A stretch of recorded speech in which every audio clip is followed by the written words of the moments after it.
Assalamualaikum warahmatullahi wabarakatuh. Halo teman-teman semua, perkenalkan kami dari kelompok 6 akan menyelesaikan tugas dengan judul Analisis Data Bivariat sebagai pemenuhan tugas mata pelajaran Matematika kelas 12 SMA Negeri 1 Jatisrono tahun pelajaran 2024-2025. Dengan anggota kelompok 1. Alia Sita Aksanti, 2. Alia Abdi Pramesti, 3. Astri Yesita Puri, 4.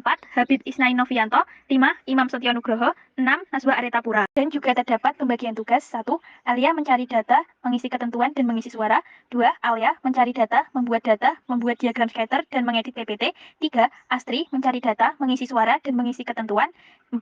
Habib mencari data dan mengedit video, 5. Imam mencari data dan mengedit video, dan 6. Naswa sebagai ketua mencari data, mengisi ketentuan dan mengedit PPT. Pengertian regresi linier. Regresi linier adalah sebuah metode statistik yang digunakan untuk menganalisis hubungan antara satu variabel dependen atau terikat dengan satu atau lebih variabel independen atau bebas.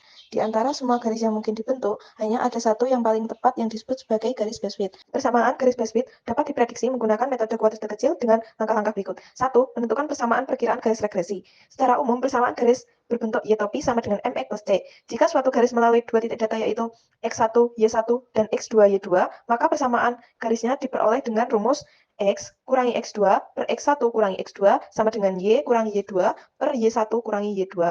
2. Menentukan jumlah kuadrat residu atau selisih antara nilai yang diamati Y dan Y topi atau dengan rumus kurung buka sigma kurang buka Y dikurangi Y kurung tutup kuadrat kurung tutup.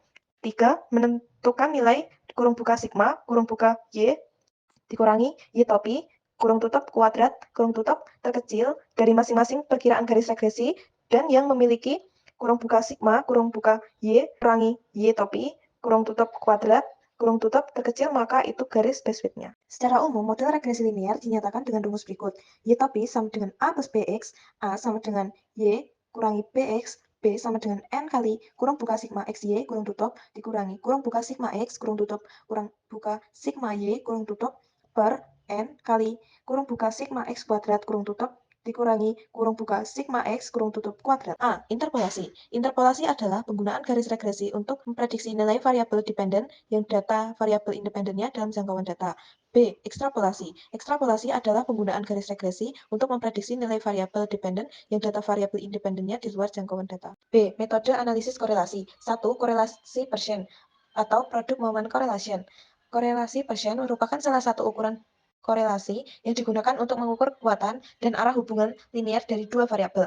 Koefisien korelasi Pearson antara variabel X dan Y disimbolkan dengan R. Dapat dihitung dengan membagi covariance kedua variabel dengan perkalian simpangan bakunya dengan rumus R sama dengan N kali kurung buka sigma XY kurung tutup kurangi kurung buka sigma X kurung tutup kurung buka sigma Y kurung tutup per kurung buka akar N kali kurung buka sigma X kuadrat kurung tutup kurangi kurung buka sigma X kurung tutup kuadrat kurung tutup kali kurung buka akar N kali kurung buka sigma Y kuadrat kurung tutup kurung buka sigma Y kurung tutup kuadrat.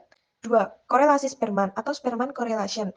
Korelasi Spearman adalah suatu cara untuk mengetahui apakah ada hubungan antara dua variabel yang memiliki nilai yang dapat diurutkan. Korelasi Spearman paling umum digunakan ketika kita ingin mengetahui apakah ada hubungan antara dua variabel ordinal. Variabel ordinal adalah variabel yang memiliki beberapa kategori yang dapat diurutkan berdasarkan tingkat atau derajat.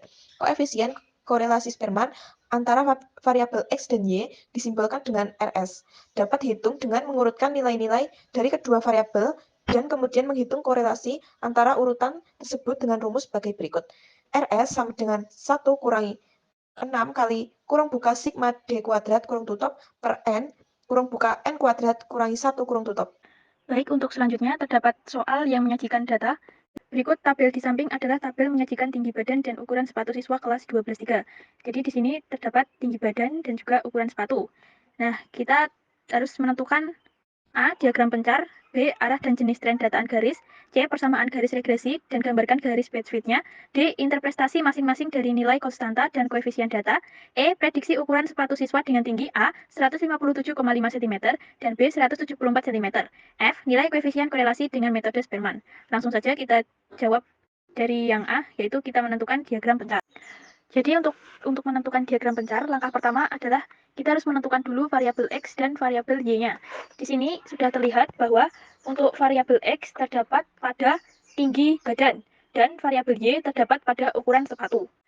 Untuk langkah yang kedua, membuat sumbu mendatar sebagai sumbu X dan sumbu tegak sebagai sumbu Y. Jadi untuk sumbu X dan Y sudah dapat dipahami dalam gambar tersebut. Lalu untuk langkah ketiga dan keempat, kita harus membagi skala angka yang membuat seluruh nilai data pada variabel X dan variabel Y. Untuk membagi skala angkanya, kita dapat melihat ukuran sepatu ini dari angka yang paling kecil. Kita lihat di sini angka yang paling kecil adalah 35. Dan untuk angka yang paling besar yaitu ukuran 43. Nah, jadi itu untuk variabel Y. Untuk variabel X-nya, kita ambil dari tinggi badan. Angka yang terkecil adalah 148 cm dan angka yang terbesar adalah 168 cm. Apabila sudah ditentukan skala angkanya untuk membuat data pada variabel X dan Y, langkah selanjutnya adalah langkah kelima, kita harus menggambarkan pasangan titik-titik X dan Y pada bidang koordinat kartesius. Nah, maka dapat ditentukan bahwa hasil diagram pencarnya dalam gambar berikut. Dan langsung kita selesaikan untuk soal yang B, arah dan jenis tren dataan garis. Jika dilihat dari gambar, arahnya adalah positif, karena semakin meningkat nilai variabel X, maka semakin meningkat juga variabel Y. Dan dapat ditentukan bahwa tren datanya linear. Soal selanjutnya yaitu menentukan persamaan garis regresi dan gambar garis biskuit. Yang pertama, untuk menentukan persamaan garis regresi yaitu mencari nilai X dan Y. Di sini nilai X yaitu tinggi badan, Y ukuran sepatu. Selanjutnya, mencari nilai B dengan menggunakan rumus B sama dengan N kali sigma X Y kurangi sigma X kali sigma Y per N kali sigma X kuadrat kurangi sigma X kuadrat. Masukkan angka-angka dalam tabel ke dalam rumus. Hasil B yaitu 0,33.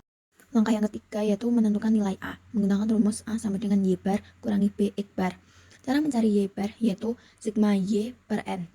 Dan mencari X bar yaitu sigma X per N. Di sini hasil akhir A yaitu minus 13,66. Cara menentukan garis biskuit yaitu yang pertama X sama dengan 0. X sama dengan 0 dimasukkan ke dalam persamaan regresi. Kemudian X sama dengan nilai X terbesar yang ada di dalam data. Di sini data X terbesarnya yaitu 168. Kemudian tarik garis dari Y min 13,66 ke Y sama dengan 41,78. Lanjut untuk yang D. Nah, interpretasi nilai konstanta dan koefisien data dapat diketahui bahwa nilai konstanta dari C tadi adalah negatif 13,66.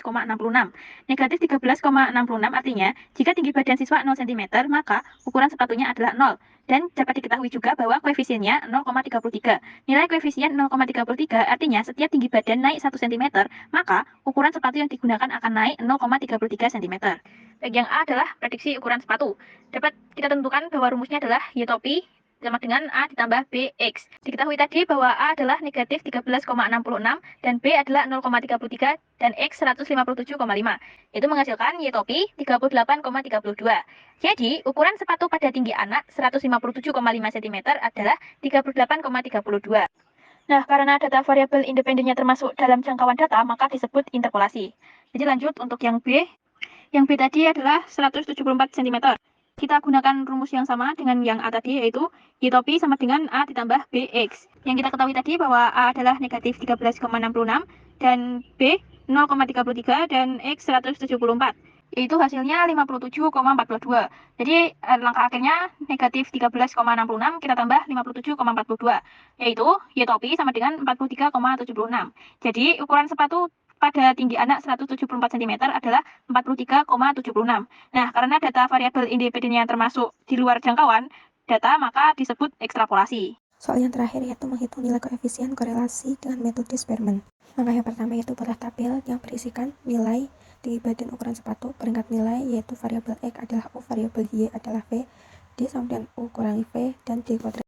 Langkah yang kedua yaitu membuat tabel urutan variabel X dan variabel Y dari yang terkecil dan peringkat variabel X dan Y. Setelah mengurutkan variabel dari yang terkecil dan membuat peringkat nilai, kemudian masukkan peringkat tersebut ke dalam tabel.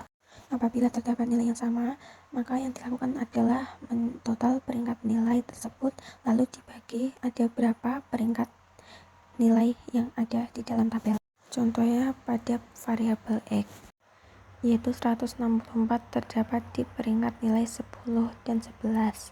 Maka 10 dan 11 tersebut dijumlahkan lalu dibagi dengan 2, maka hasilnya 10,5. Langkah yang selanjutnya yaitu mencari nilai korelasi menggunakan rumus RS sama dengan 1 kurangi 6 sigma D kuadrat per N kali N kuadrat kurangi 1. Kemudian hasil akhirnya yaitu RS sama dengan 0,97. Nah, maka karena nilai korelasinya yaitu 0,97, tingkat hubungan tinggi badan dan sepatu adalah sangat kuat. Langkah yang terakhir yaitu mencari pengaruh variabel X terhadap variabel Y.